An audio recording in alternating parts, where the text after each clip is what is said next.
का हकदार वही है। ज्ञान को जो जन जीता है,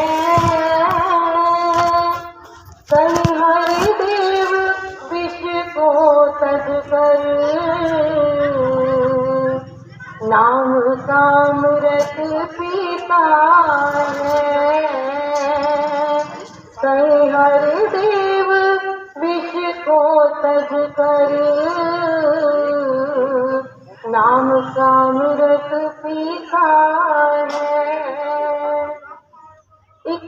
दास आज एक ऐसे महात्मा जी के बारे में दास बताना चाहेगा। महात्मा जी साध संगत जी एक छोटी सी दुकान से गुजारा कर रहे होते हैं कि अचानक उनकी दुकान में साध संगत जी नज़दीकी सत्संग भवन होने के कारण कुछ महात्मा आकर बैठ जाते हैं।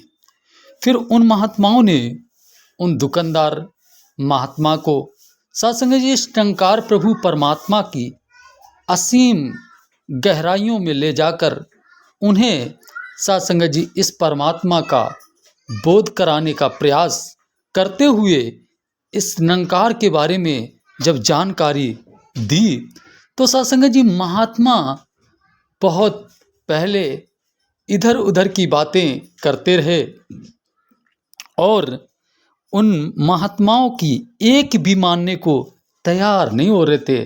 साध संगत जी बात ये होती ना कि साध संगत जी जब सत्य का सौदा किया जाता है तो साध संगत जी अंधेरे में जैसे एक कमरा होता है और कमरे में कई वर्ष तक प्रकाश की एंट्री ना हो तो साध संगत जी उस अंधेरे में गर्दा कुछ इस प्रकार जम जाती है कि साध संगत जी जब भी काफ़ी दिन बाद आप कमरा खोलेंगे तो साध संगत जी कुछ इस प्रकार की हालत होती है कि कमरे में बहुत ही साध संगत जी आपके नाक और मुख की तरफ गर्दा उस कमरे से उड़ उड़कर आपको परेशान करने का प्रयास करने लगती है। साध संगत जी ठीक इसी प्रकार साध संगत जी वो हमारे अपने संत महात्मा गुरसिख भाई बंद जिन्होंने साध संगत जी उन महात्मा जी के अंदर साध संगत जी सच का प्रकाश डालने का प्रयास करने का प्रयास ही कर रहे थे। तभी साध संगत जी वो महात्मा जी साध संगत जी जैसे बंद कमरे की दास ने मिसाल दी तो साध संगत जी उन्हें भी साध संगत जी इस प्रभु परमात्मा का बोध नहीं हुआ था जैसे हम सभी का हाल था। इस परमात्मा को जानने से पहले, इस निरंकार को जानने से पहले ऐसे ही उनकी भी स्थिति थी उस पल। साध संगत जी वो नहीं जानना चाहते थे इस राम को, कहते थे कि जो आप बताने आए हो वो हम पहले से जानते हैं, जबकि पता कुछ भी नहीं था, लेकिन बात मानने को तैयार नहीं थे। साध संगत जी कारण मात्र इतना होता है कि साध संगत जी किसी भी व्यक्ति को इस बात पे विश्वास होता ही नहीं है साध संगत जी कि परमात्मा कभी देखा भी जा सकता है। उन्हें लगता है ये असंभव काम संभव हो ही नहीं सकता है, लेकिन साध संगत जी वो ये बात भूल जाते हैं कि जब जब पीर पैगंबर धरा पे आए हैं तो उन्होंने कहा है कि साध संगत जी मैं ये जब उन्होंने अपने विराट रूप की बात की है तो कहा है मैं साध संगत जी दुर्लभ हूँ, मैं दुर्लभ हूँ, मैं पाया नहीं जा सकता हूँ, लेकिन अपने संतों के लिए वो ये हमेशा सुलभ बन के रहते हैं, ये सुलभ हो जाते हैं संतों के लिए, तब संत इनको जान पाते हैं। ऐसे प्रभु परमात्मा की बात जब संत महात्मा करते थे तो साध संगत जी महात्मा जी क्या करते थे, वो महात्मा जी स्वयं बता रहे थे दुकान वाले कि साध संगत जी वो इधर उधर की बातें करने लगे, उनकी एक भी बात मानने को तैयार ना हुए।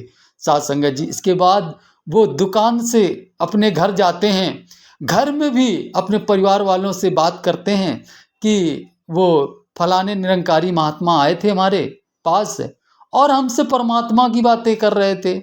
हमारे पास क्या ज्ञान की कमी थी, हमने भी उनको ढंग से समझा दिया कि क्या बात करते हो आप, परमात्मा दिखा रहे हो, क्या परमात्मा रोड पे चलते फिरते मिल जाता है, क्या परमात्मा आप बैग में डाले हुए हो, इस तरीके के प्रश्न महात्मा से कर करके महात्मा को बेचारों को बहुत परेशान कर लेते हैं। लेकिन महात्मा कहते हैं संत ऐसे परमार्थी जिनके शीतल अंग, उनके अंग अंग में शीतलता भरी होती है।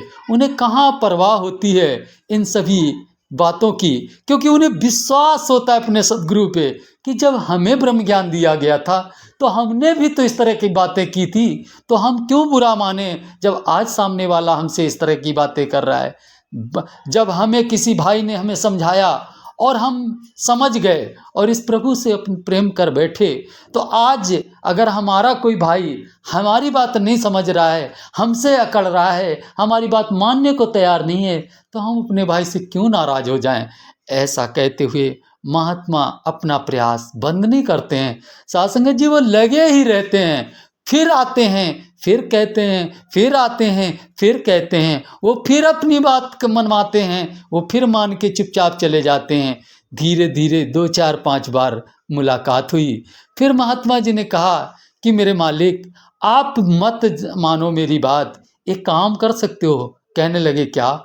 मेरे ऊपर एक एहसान करोगे? कहने लगे क्यों नहीं करेंगे, बोलिए। कहने लगे आप इतने ज्ञानी हो ना? कहने लगे हाँ। ये बताइए, हम वहाँ पर जाते हैं तो हमें तो परमात्मा की बात की जाती है, एक बार वहाँ चल के क्लियर कर लेते हैं क्या?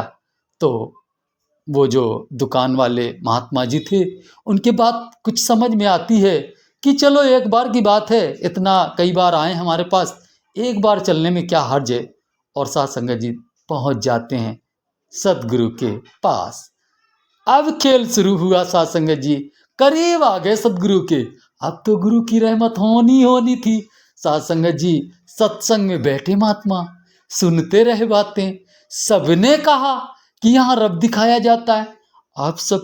अब महात्मा बोले कि यार किसी को अगर पैसा दिया जाता तो बंदा 1 होता, 2 होते, 3 होते, ये तो यार 1000 बोल रहे हैं तो हजारों कह रहे हैं कि परमात्मा दिखाया जाता है। बच्चे से पूछो वो भी परमात्मा देखने की बात कर रहा है, बड़े से पूछो वो भी परमात्मा दिखाने की बात कर रहा है। क्या ही बात, ये क्या कुछ सच्चाई है क्या?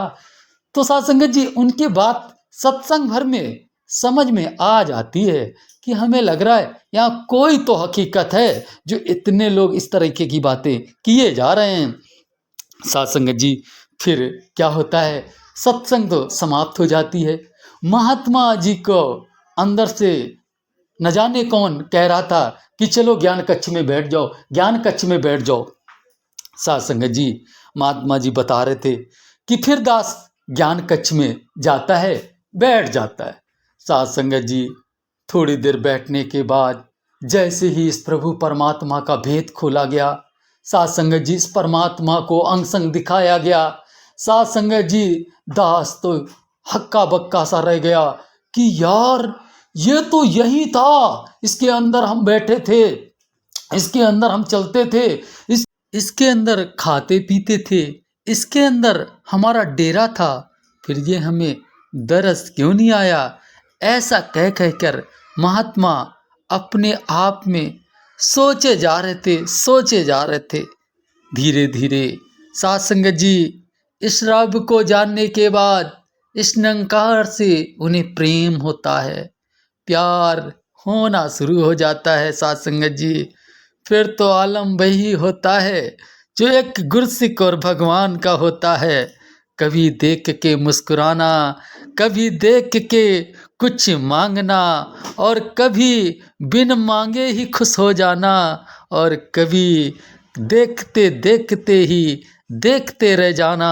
साध संगत जी स्थिति कुछ ऐसी हो जाना, कहते हैं तैनू देख देख के मेरा दिल नहीं भरता और जगत में कोई न जचता। तो इतना प्रेम इस प्रभु से हो जाता है कि दीवानों जैसी हालत हो जाती है। साध संगत जी खुशियों की बात करें तो साध संगत जी वो दुकानदार आज अच्छे खासे हर तरह से सक्षम हो चुके हैं। साध संगत जी सारे सुख साधन उनके पास हैं। और साध संगत जी दास कहना चाहेगा कि सुख साधन तो उस हर गुरसिक के पास आ चुके हैं जिसने इस निरंकार प्रभु परमात्मा से प्रेम करना सीख लिया है। तो साध संगत जी और शब्दों का साथ ना लेते हुए दास बस यही कहना चाहेगा कि सुख सारी दुनिया के पादो हम सबकी झोली विच फिर भी मिलाए रखना संता दी टोली विच सबका भला करो भगवान, सबका सब विधि हो कल्याण, प्यार से कहिए प्यारियों धन।